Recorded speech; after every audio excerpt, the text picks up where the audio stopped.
আবেগ কখনো বাস্তবতা দিয়ে চলে না। দেখবেন জীবনের প্রত্যেকটা ধাপ পেরোনোর জন্য আপনাকে খুব কষ্ট করতে হয়। জীবনের এই জীবনটা কাটাইতে গেলে আপনাকে খুব কষ্ট করে জীবনটা কাটাইতে হয়। আপনি দেখবেন যে আপনি যত কষ্ট করেন না কেন, আপনি যত কিছু করেন না কেন, আপনার জীবনটা কাটানো কিন্তু অত সহজ না। বাস্তবতার আবেগ এক না। যদি বাস্তবতার আবেগ এক হতো তাহলে সবাই জীবনটা সুন্দরভাবে কাটাইতে পারতো। আপনি জানেন যে আবেগ দিয়ে কখনো জীবন চলে না, আর বাস্তবতা ছাড়া কখনো জীবন চলে না। বাস্তবতা খুবই কঠিন।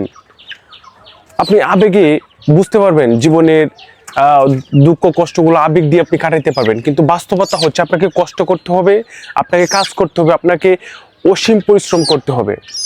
অনেক দাব আসে, অনেক কষ্ট আসে, অনেক অনেক দুঃখ কষ্ট আসে জীবনে। সেগুলো কাটাইতে হবে, সেগুলা কাটাই আপনাকে উঠতে হবে, আপনার জীবন পরিচালনা করতে হবে। যদি আপনি মানেন যে জীবনের প্রত্যেকটা ধাপ পেরোতে গেলে খুব কষ্ট করতে হয়, কষ্ট ছাড়া এই জীবনে কিছু পাওয়া যায় না, তাহলে আপনি বুঝতে পারবেন যে জীবনের বাস্তবতাটা কী। কেউ আপনাকে পথ দেখায় দিবে না, কেউ আপনাকে কাজ বের করে দিবে না, কেউ আপনাকে আপনার মতো করে তৈরি করে দিবে না।